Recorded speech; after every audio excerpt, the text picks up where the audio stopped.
This week on Talk of the Town, we have the Sculpture Snapshot and Favorite Things segment. We also gear up for Veterans Day and the unveiling of Midland Square. We have your fall sports recap and a feature on Tremonton's Hockey League.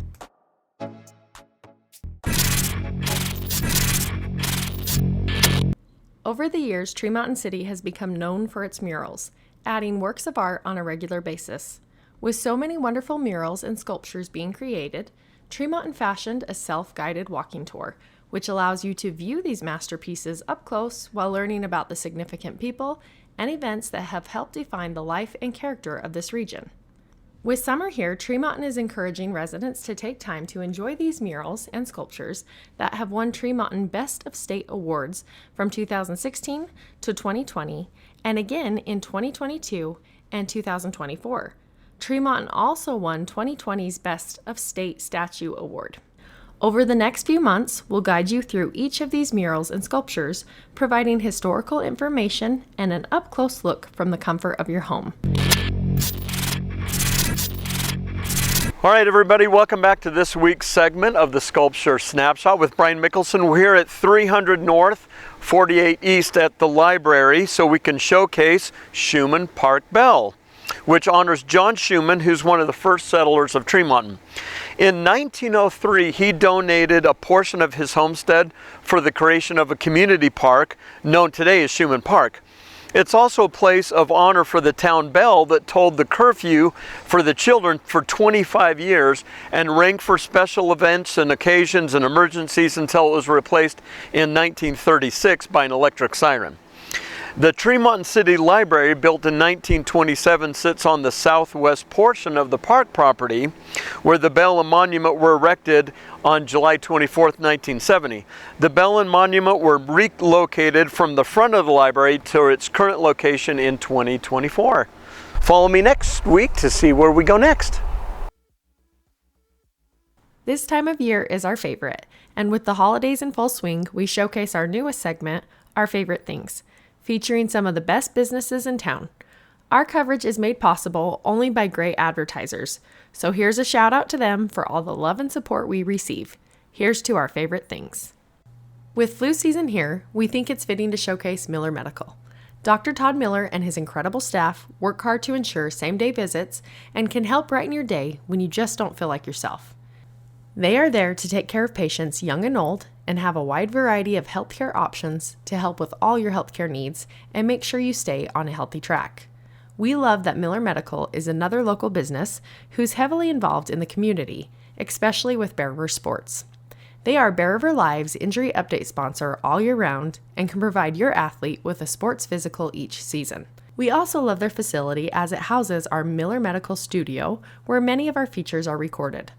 Dr. Miller has also recently created travel med packs to take on the go and could make the perfect gift for Christmas. Miller Medical recently celebrated their 3rd year anniversary with fun prizes and coloring contests. This month, they'll kick off a gratitude challenge. Follow them on Facebook and Instagram to focus on the good in your life and stay up to date on what they have to offer. Miller Medical can help you find out where you stand with your health and determine your risk factors with a checkup today. Here are just a few of our favorite things. I'm Lyle Holmgreen. I'm the mayor of Tremonton, and I'm excited to be here at Midland Square. We're at the Veterans Memorial right now, and we're just excited. We're almost complete with the improvements to the square. We have lots of new things to show you. I think that are going to be really exciting, and I think that you're going to see that it's much more usable. We'll have our first activity here on November 11th, which is Veterans Day. We're going to have the Veterans ceremony starting at 2:30 p.m. on November the 11th. And we are excited. We invite everybody to come out to it. It'll be fun. It'll be an opportunity for everybody to see what the square looks like and just enjoy an afternoon. We'll have music and we'll have some very special guest speakers here, and it'll be just a nice experience. As we have moved along with revitalizing Midland Square, there's been lots of public input. And I think that's been a good thing. It's taken longer than we thought it would take to get it put together, but we were able to keep our grant funding and we're able to get this thing put together, and I think we got a better product because of it. So we're just excited. On November 11th, the day we're going to have the Veterans ceremony, will be the day we have the ribbon cutting for Midland Square. You'll see that the Veterans Memorial here was not changed. There was some talk early on that we were going to move it or we were going to desecrate it or whatever. That was never the case. And in fact, what I think we've done is we've made the memorial here better. We've got, of course, you can see there's lots of landscaping and all. The veterans will have another monument placed just north of the monument that I'm standing in front of right now. We'll have a battle cross, which is most of the funding for that battle cross has already been collected. And then we're going to have the children's statue right there by the battle cross. Sort of the idea behind the children's statue is, you know, to take kind of a memorial to the families that maybe never were because of the loss of these many soldiers who lost their lives defending our country. And so it's kind of a unique, I've never seen anything quite like it before, but I think it's a great way to memorialize how significant the cost of freedom really is, not just to those that were lost, but also to the families that maybe just never were. Then on the quarter circle way north is going to be a We the People monument that's going to be there. We're excited about that. That's going to be coming in the near future. And as we look on the other side, on the east side, the northeast side, you'll see a monument to the officers who were lost.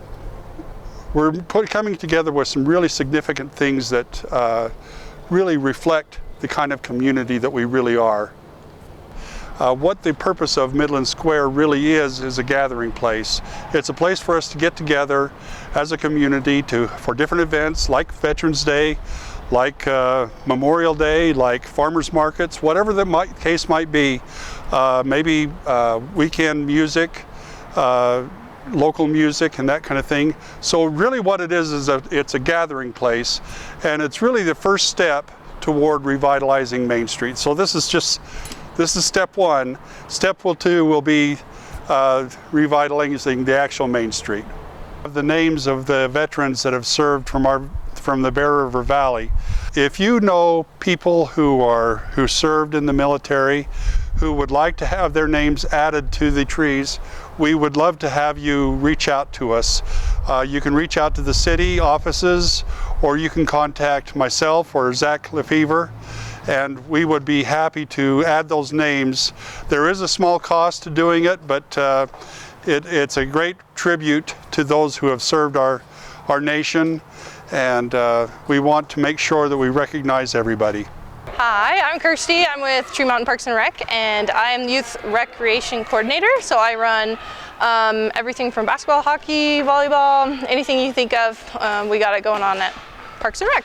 We started Utah Hockey Club last year with the big switch over in Salt Lake. They started playing hockey up there, and they got everybody really excited, and they wanted to start a little youth hockey group, kind of like Junior Jazz. So it's kind of Junior Mammoth. This year they switched it because they got their new mascot, which is the Mammoths, which is really awesome. So this year it is Junior Mammoths, and we're trying to build leagues, clinics, and have some fun with the kids here. So last year it was just a straight clinic style, and this year we transitioned into our older kids, and they have a league style, and that is from 5th to 7th grade, and they get to play games, they have coaches, they have practices, and they get these really cool jerseys. Everybody in the league gets a jersey, a stick, and a ball, and a ticket to a Mammoth game. So Last year was super fun. We just did strictly clinic, so I think that's the biggest difference. We had a really big group last year of a lot of kids interested, and we're hoping to continue that, to make it grow, make it bigger, so that it can get bigger here and everywhere, so that kids can start enjoying hockey, learning hockey, going to hockey games, being excited. So the progress that we have seen is that with our league style, we had a lot of kids come back from last year and want to play this year, and they got a little more introduction of hockey and a little more practice, because they got a day of practice and they also got those 6 games. So I think it helped them really grow and learn hockey, learn the rules, learn how to play, and take that extra time to learn how to actually, like, the fundamentals and how to play and those type of things. So it's a really fun program. I think it's something different than your regular basketball, soccer, those core fundamental sports, I think. And I have a lot of kids that have said, you know, I'm not really interested in any other sport, but they came back to play hockey because they're like, oh, this is something different. I actually really like it. We have one kid over here came back from last year, and he's really excited to play again because he's just not really interested in any other sport, but it's something that is fun for him and he likes to come. So just something different that kids can try. Hopefully we can get a lot more next year. So we have a lot going on throughout our winter season, even though it's I guess a little slower, but we have in November, we have Turkey Trot, which is going to be November 8th. You can come out and run, it's free. We do it as a donation to the food pantry, so whatever you come, you can donate money, you can donate food if you want, and come and run. And we have a 1 mile for kids 10 and under, and then we have a 5K going on for 10 and over. And we'll have different categories for them to come and run in and race, and then for the winners we'll have some prizes donated by Walmart. We'll have some shirts donated by Cover Up, so we're excited. Basketball is one of our biggest programs, so we're really excited to have that come around, Junior Jazz. Our deadline will be December 1st, so that's coming around quick. Our spots fill up pretty fast, so make sure you get signed up as soon as you can. That will also run for about 6 weeks, and we'll have a practice for you built in. We have games on Saturdays. During the week is practice. It's super fun program. We have from ages all the way down to 4 years old, and we play all the way up to 12th grade. So it's a pretty diverse section if you want to come play with us. We have our pickleball league running, our adult pickleball league running right now, but we will also have a winter league coming up starting in January. We also have pickleball open gyms. They are on Wednesday mornings from 8:30 to about, I think they play till 10:30. So if you want to drop in and play, that's only $3 every time you come, or you can buy a punch pass. So get your running shoes and donations ready for Tremonton's 25th annual Turkey Trot. Registration begins at 9:15 a.m. and be sure to bring a generous donation to support the local food pantry as your entry fee. The fun kicks off with a tot trot at 10 a.m. This is a 1 mile race for the youth with parent involvement welcome. The 5K fun run begins at 10:15. Items for a Thanksgiving feast will be given to the top 3 winners of each category. This is a busy weekend, and not only do you get to gobble, you get to wobble straight into Christmas with many fun events this weekend.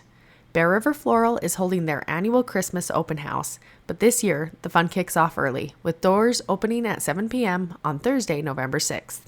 The new owners of Bear River Floral recently hit their year mark, so go in and visit while you shop in a winter wonderland.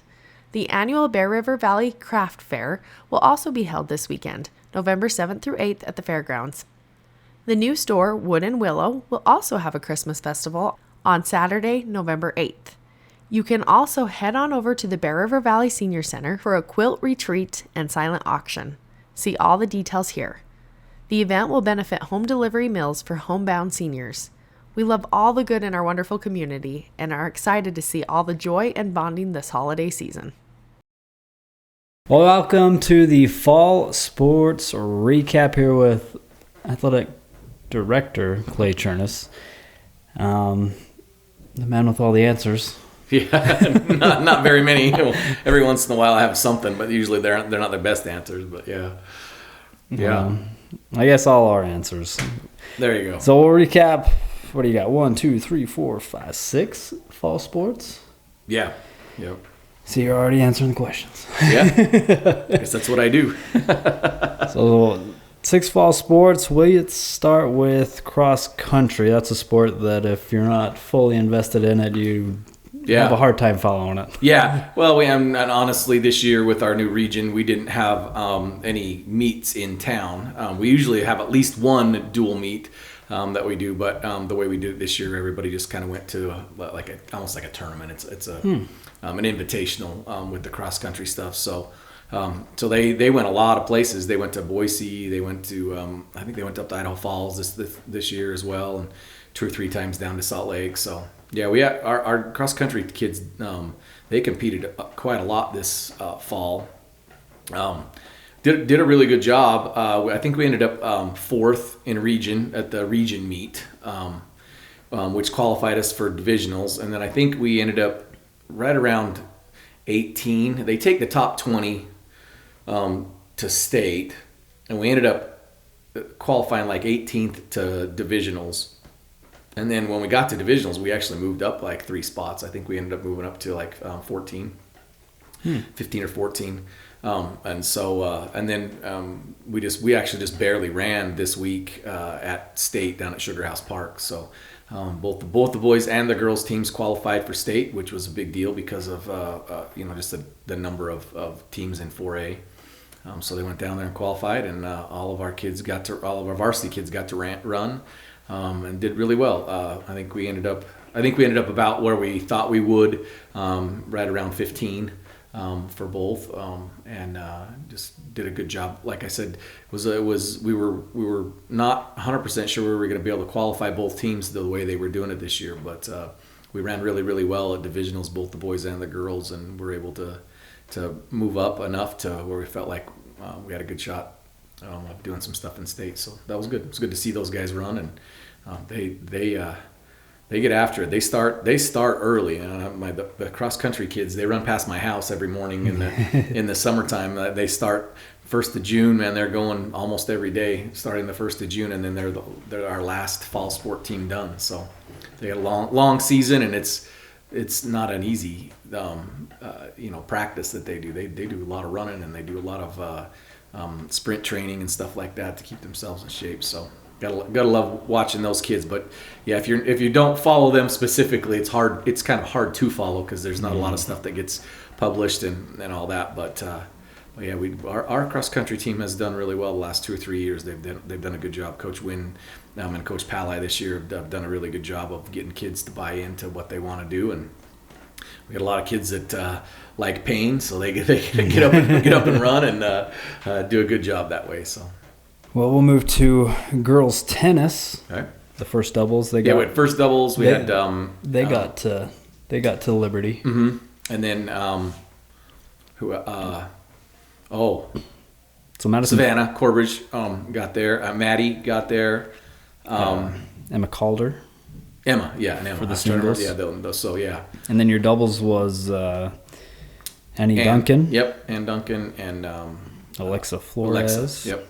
You even had a second doubles.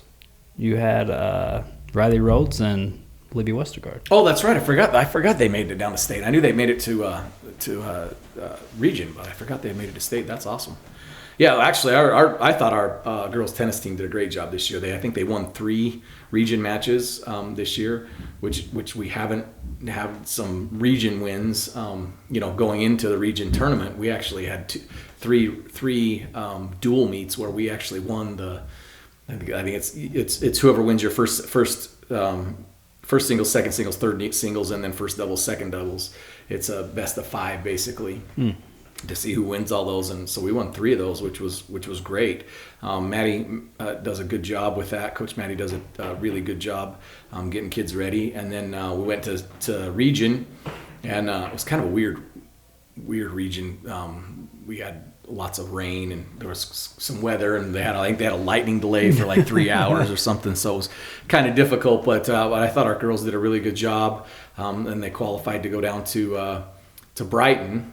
And then from there, I think we had Ann and our first doubles, I think, qualified to go to Liberty the next day. I think, if I remember right, that's who got to Liberty. But that's really overall for us. If you look at probably the last 6 years, that's the farthest that we've gotten as a team, being able to take everybody that was considered a varsity player all the way to Brighton. That was a big deal.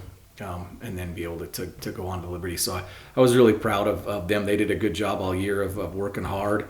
It's fun to watch them do what they like to do and then have some success with it too. So yeah, like I said, I think Coach Matty did a great job this year of getting everybody ready and really kind of helping them dig deep and do some things maybe I don't know that they thought they could do right off the bat, but then they kind of decided, hey, we're pretty good at this and we have some skills that we can showcase. And so like I said, they were able to win 3 of those region matches, which is a good deal. So. And you beat Box Elders? And beat Box Elders, yeah. So that's always a bonus. We're going to move to boys golf.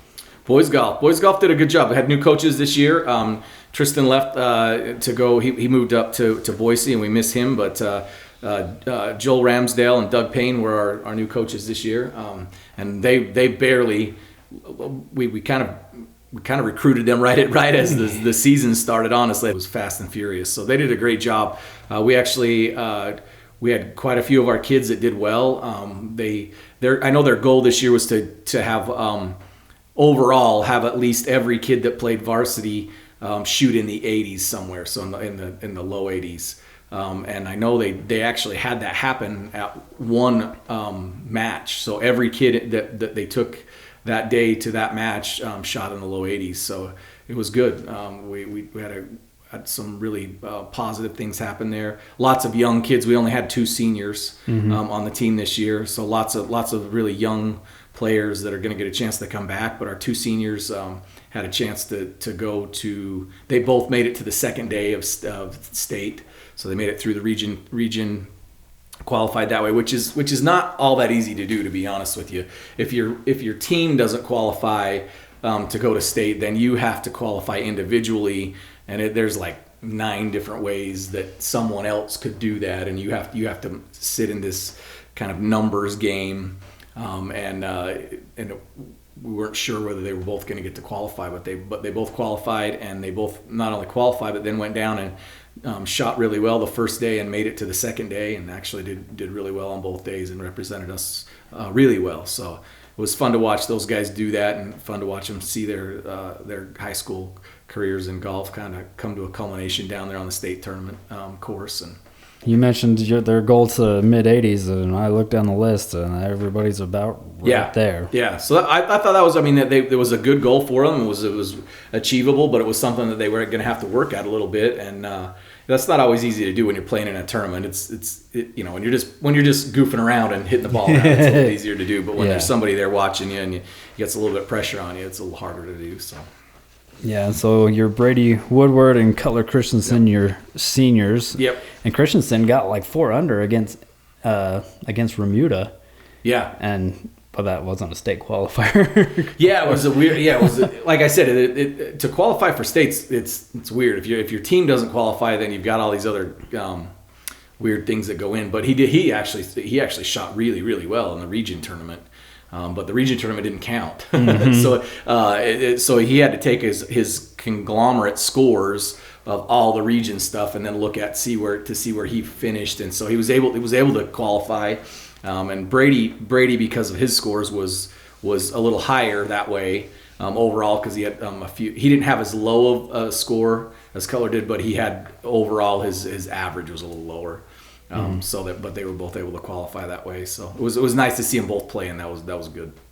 Yeah. So Brady Woodward, his adjusted average score was 74. Cutler Christensen was 78. I hit that in 9 holes. Yeah, well, I hit that in 2 or 3 most of the time, to be honest with you. So that's why people ask me, do you golf? I say I don't golf well. I hit a ball around once in a while, but no, yeah, those guys, and I actually got to go watch them the first day at state, and both of them were the first 9 holes. They were really, really good. I think Brady was par, and if I remember right, Cutler, I think through 7 was 2 under. He was actually in tied for the lead for quite a while, and that was really fun to watch them go down there. And the course they played down there in Bountiful is really a fun course to play. It's pretty open, and you gotta hit it pretty hard, and both of those guys can flat out swing it a little bit, so it's kind of fun to watch what they're able to do. So only losing the 2 seniors, but Yeah. 2 big seniors to lose. Yeah. Two big seniors. Yeah. I mean, when you have 2 kids that qualify for the state, that's a big deal for us. So they'll definitely have some big shoes to fill. They've got some good kids coming through. Kids that were very dedicated, and I think will do a good job this summer and get ready to play, and hopefully give us another couple that qualify that way. So. All right, we'll move to girls soccer. You were 4-15 overall, 3-11 in region. That got you in the 6th place spot. They were in the Deseret News pick before the season starts. They were predicted to be 7, so they moved up one, right? did better than what they thought they were going to do. Yeah, again, a really, really young team. They had several freshmen start and several sophomores that were playing. They also were just riddled with injuries as we went down, kind of down the stretch. I know a couple of their seniors got hurt, and and then another junior got hurt, and all starters, and that was tough. And they just, I felt good about how they competed. They had one stretch in there where things just didn't go very well. Had a couple of bad games, but the rest of them, I mean, we were right in there against teams. We were beating Mountain Crest. Well into the second half, up 1-0. The returning state champions did a good job with that. We went and got beat up pretty good against Ridgeline, but then came back, and I think we ended up only losing by 2 or 3 goals to them the second time we played them.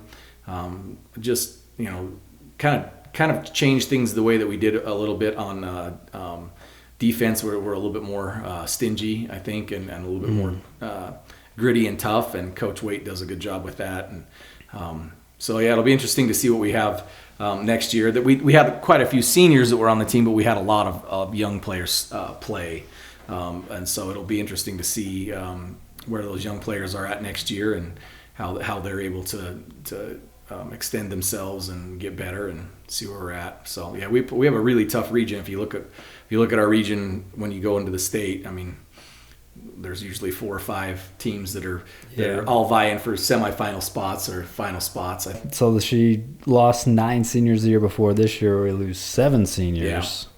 Like you said, there was a lot of youngins out there running around. Yeah, there was, and which is a tribute to Coach Wade, honestly, that she has that many seniors that stay, even though they don't all play.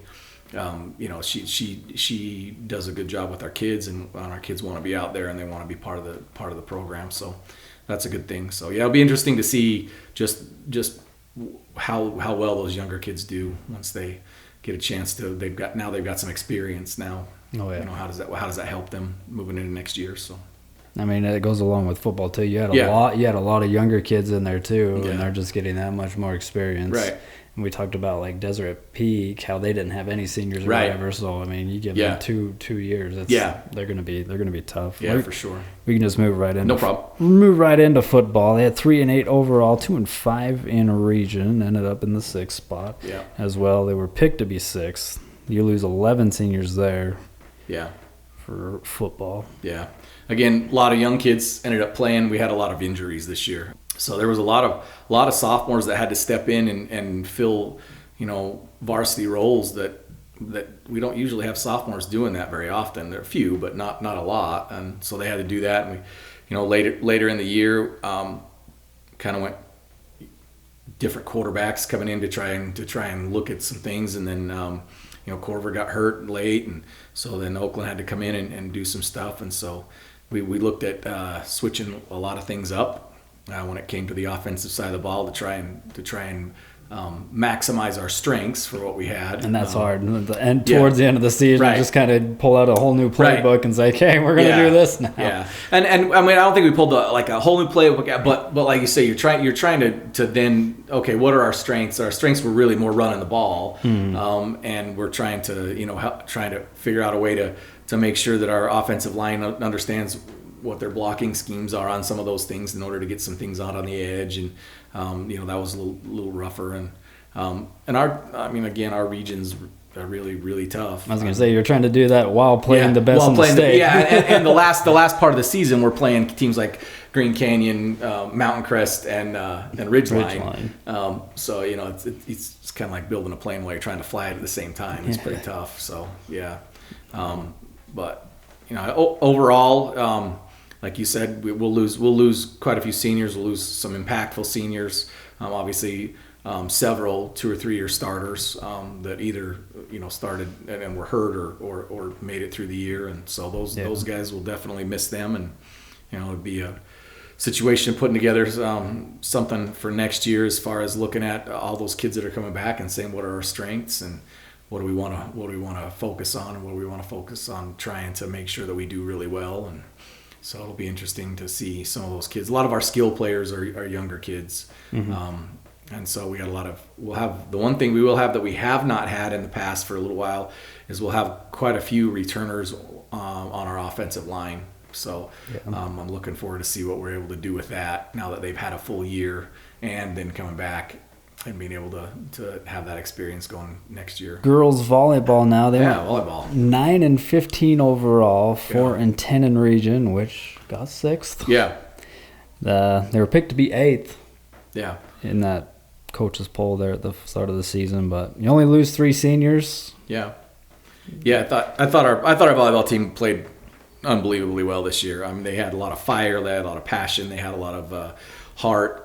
You could, when you went to their games, you could see that they were having a lot of fun. Oh yeah. Which was a big deal. Our new coach this year, Coach Lexi, she does a great job of motivating kids and getting them to buy into her philosophy on stuff. And you could really see that throughout the whole year. I thought, did a good job of winning a few region games. We beat Box Elder in one of the sets, which that hasn't happened in over 6 years. And I think that was they were a little shocked, that happened. Mm-hmm. But I really wasn't all that shocked that happened, just for the fact that they'd been playing better. I felt like they were believing in themselves a little bit more, and that carried into our region season. And they did a good job of being really competitive with every region game that we had. I don't believe we. I think almost all of them were close games. We very rarely had ones that, you'd have 1 or 2, but overall they were all really close. Yeah. And then you go down in the state tournament, we end up matching up with Skyview. The one thing Coach T didn't want to have. Yeah, right. She didn't want to play another region team. Yeah, which that I struggle with that. That's one of the things we talked about the state about trying to figure out a way to make it so that we don't play a region opponent at least the first round. I understand there's going to come a time when you do, but it's hard when you've already played them twice, and we're used to play them all the time. But I'm surprised how often that has. It happens a lot, yeah. And and sometimes they'll say, well, it's a good thing because I guess it's better than us, maybe having to travel down to Pineview, which was probably our next option. Mm-hmm. But at the same time, I think it's good for our girls to see somebody different for a minute. But we got to go over there, and we ended up winning the first game. I think 25-23, something like that. And then the second game was wasn't as good as we wanted to be, but the third and fourth game we were right in it, there with them, and we get a couple of breaks go our way, especially in that fourth game. I thought we had a chance.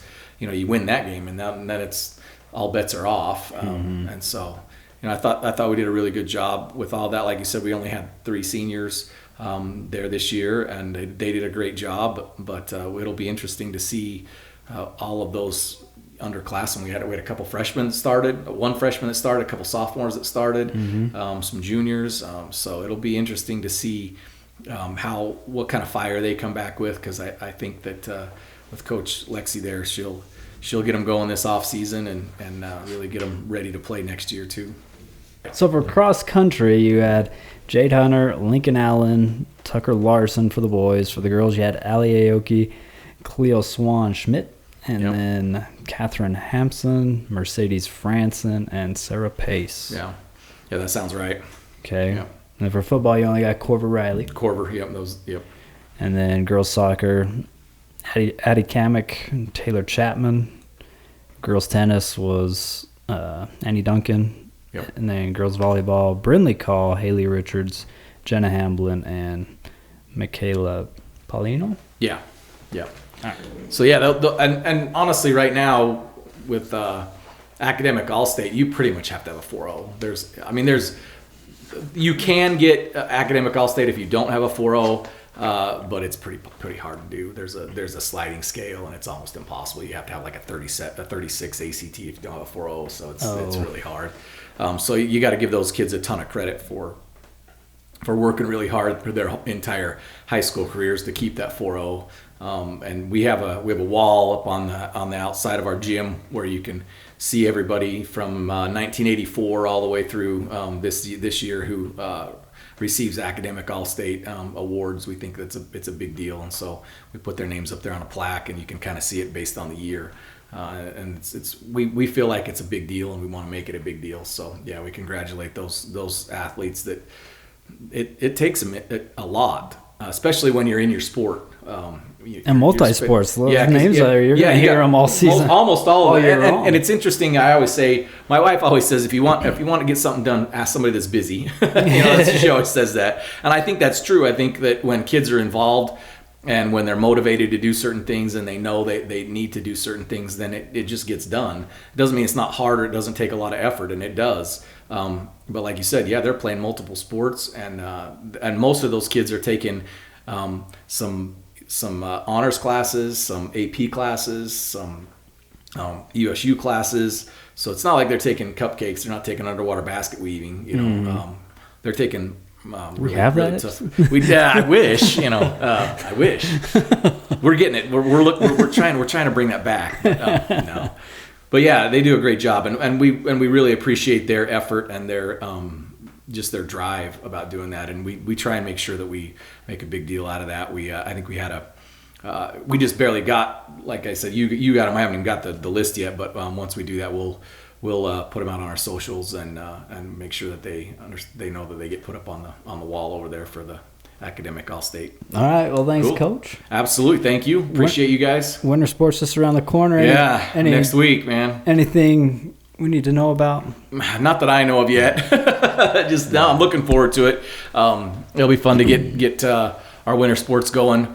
They tend to be a little bit more consistent as far as like they're not all over the place. There's not everything going everywhere. Yeah. They're all all of our winter sports are in the gym basically. So it's kind of consistent with that area, and so it'll be fun to see. We got a new girls basketball coach, so it'll be fun to see what they're able to do with our girls basketball team, and then Coach Shaw and his crew, and then we got the wrestlers coming back. Oh, got a new wrestling coach, Coach Hardy, be new wrestling coach this year. So it'll be fun to see all the new faces we got there and new faces of kids, and it's always fun to see kids do what they enjoy to do. So it'll be good. Yeah, it'll be good to see you guys there. I'm sure you guys will be there 3 or 4 times a week, right? We'll get our schedule out, and yeah, for sure. Us there. We appreciate you guys. It's always fun to. I always say we make the big time where we're at, and you guys help us do that. So we appreciate you coming in and helping our kids feel special about being able to play athletics at Bear River High School. So Tune in next week for a look into the winter sports season, along with other features on Talk of the Town.